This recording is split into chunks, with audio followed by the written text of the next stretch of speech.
एक पल के लिए भूल जाइए जो कुछ भी आपने रात और सुबह के बारे में सीखा है, क्योंकि हम एक ऐसी हवेली के दरवाजे पर खड़े हैं जहां घड़ी तो चलती है पर शायद समय नहीं। और अगर कोई ये सोच रहा है कि ये बस एक कहानी है, तो याद रखिए, 4 लोग भी ठीक यही सोचकर अंदर गए थे और वो कभी वापस नहीं आए। ये सिर्फ एक लाइन नहीं है, ये चेतावनी है, एक वादा और उस जगह का सच जहां रोशनी तक पहुंचने से डरती है। तो चलिए दरवाजा खोलते हैं। शहर से कोई 30 किलोमीटर दूर पत्थर और घने जंगल के बीच एक हवेली खड़ी है। वो आसमान की तरफ ऐसे देखती है मानो सूरज को चुनौती दे रही हो कि आज मत निकलना। लोग कहते हैं वहां कभी सुबह नहीं होती, एक अफवाह जो बहुत जल्द सच होने वाली थी। सुबह के ठीक 7:30 बजे थे। 4 लोग वहां पहुंचे। विरासत के बंटवारे के कागजात थे, बस एक आखिरी काम खत्म करना था। वो सब इसे एक डरावनी मनगढ़ंत कहानी से ज्यादा कुछ नहीं मान रहे थे। उन्हें क्या पता था कि वो खुद उस कहानी का हिस्सा बनने वाले हैं। तो चलिए एक नजर डालते हैं कि ये 4 लोग आखिर थे कौन। सबसे पहले आरव, वो जो हर चीज को तर्क से तोलता था। फिर थी उसकी बहन मीरा, जो अपने अतीत के साए से भाग रही थी। उनके साथ था वकील कबीर, जो सिस्टम का एक वफादार हिस्सा था। और आखिर में नैना, एक दूर की रिश्तेदार जिसकी दुनिया पैसे से शुरू होती थी और पैसे पर ही खत्म। 4 लोग और 4 अलग अलग सच जो दरवाजे के उस पार उनका इंतजार कर रहे थे। और जैसे ही उन्होंने हवेली की दहलीज को पार किया, कहानी ने एक ऐसा मोड़ लिया जिसकी उम्मीद किसी को नहीं थी। बाहर की दुनिया पीछे छूट गई और सामने था एक ऐसा रास्ता जहां से वापसी का कोई रास्ता नहीं था। ये सब कुछ बस एक पल में हो गया। एक कदम अंदर, दरवाजा जोर से बंद हुआ और ठीक उसी पल रोशनी मर गई। देखिए, बिजली नहीं गई थी, बस सुबह खत्म हो गई थी, शायद हमेशा के लिए। जब उन्होंने घबराकर पीछे मुड़कर देखा तो दरवाजे की जगह अब एक ठोस काली दीवार थी। एक ऐसा अंधेरा जो रोशनी को भी निगल रहा था। मोबाइल में कोई नेटवर्क नहीं था। टॉर्च की रोशनी भी जैसे दम तोड़ रही थी। उन्हें समझ आ गया था, ये कोई जाल नहीं था, ये एक कब्र थी। और तभी ऐसा लगा जैसे हवेली ने अपनी पहली सांस ली हो, जैसे वो जिंदा हो उठी हो। उसने अपने मेहमानों को देख लिया था और उनके लिए एक बहुत खास इंतजाम भी किया था। 4 कमरे, 4 आईने और हर आईने में एक ऐसा सच जिसका सामना करने की हिम्मत शायद उनमें से किसी में नहीं थी। सबसे पहला दरवाजा दाईं ओर था और उस पर साफ साफ आरफ का नाम लिखा था। तर्क और विज्ञान पर भरोसा करने वाले आरफ के लिए यह किसी मजाक जैसा था, पर दरवाजा अपने आप खुल गया। अंदर एक अस्पताल का कमरा था और बेड पर आरव खुद लेटा था, जिसका शरीर 92% जल चुका था।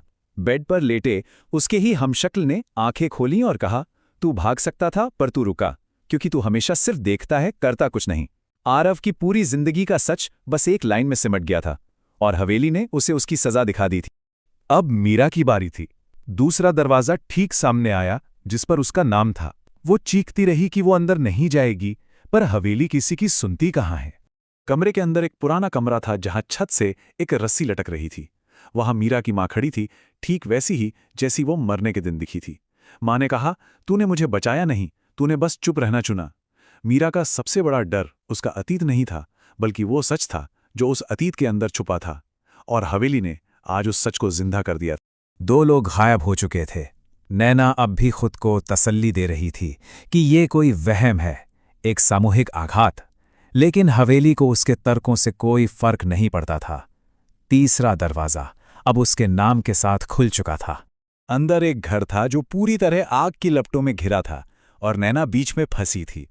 तभी हवेली की आवाज गूंजी, तू हमेशा पैसे के पीछे भागी और हर चीज की एक कीमत होती है। नैना बाहर निकलने के लिए दौड़ी, लेकिन फर्श सोने की तरह पिघल रहा था और आग ने उसे निगल लिया। आखिरकार उसे वो दौलत मिल ही गई जिसे वो हमेशा से चाहती।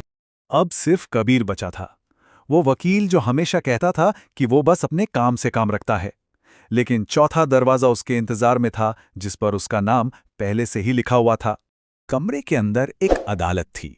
वहां रखी हर फाइल में उन लोगों की कहानियां थीं जिन्हें कबीर के सिस्टम ने चुपचाप कुचल दिया था। ये वो सच थे जिन्हें उसने अपनी चुप्पी से दफनाया था। हवेली ने उसे याद दिलाया, ये सिस्टम लाशों पर ही तो चलता है। कबीर की आंखों में आंसू नहीं थे, बस एक खालीपन था। ऐसा लगा जैसे उसने अपनी सजा बहुत पहले ही कबूल कर ली थी। 4 कमरे, 4 सजाएं। लेकिन हवेली का काम अभी खत्म नहीं हुआ था। हॉल के ठीक बीचों बीच एक आखिरी दरवाजा जमीन से उभरा। एक ऐसा दरवाजा जिसके पीछे सिर्फ एक सच नहीं बल्कि हर सच छिपा था। इस आखिरी दरवाजे पर किसी का नाम नहीं था, बस एक शब्द लिखा था, यादें। अंदर उन चारों की जिंदगियों का हर झूठ, हर डर और हर समझौता एक साथ एक ही समय पर चल रहा था। हर वो पल जब उन्होंने सही करने के बजाय आसान रास्ता चुना। और तभी हवेली ने अपना असली राज खोला। उसकी आवाज हर दीवार से गूंजने लगी। मैं सूरज को नहीं रोकती, मैं सच को कैद करती हूं, क्योंकि सच सिर्फ अंधेरे में ही जिंदा रहता है। ये हवेली कोई भूत प्रेत का घर नहीं थी, ये तो एक आईना थी। और आईने बस वही दिखाते हैं जो हम देखना नहीं चाहते। और कहानी घूमकर ठीक वहीं वापस आती है जहां से शुरू हुई थी। सुबह के 7:30 बजे हवेली के बाहर फिर से वही रोशनी थी, वही शांत जंगल। पुलिस को अंदर तलाशी लेने पर सिर्फ 4 खाली कागज मिले। उन 4 इंसानों का कोई नामो निशान तक नहीं था। कहते हैं वो हवेली आज भी वहीं खड़ी है, उसका दरवाजा खुला है, जिसे किसी का इंतजार कर रही हो। लेकिन अगर कोई झांक कर देखे तो अंदर हमेशा रात रहती है। और ऐसा क्यों है? शायद इसलिए क्योंकि सूरज वहां नहीं उगता जहां इंसान खुद अपने सच से भागता है। ये कहानी उस हवेली की है ही नहीं, ये उस अंधेरे की है जो हम सब अपने अंदर लेकर घूमते हैं। सवाल बस एक ही है कि आपका दरवाजा कब खुलेगा।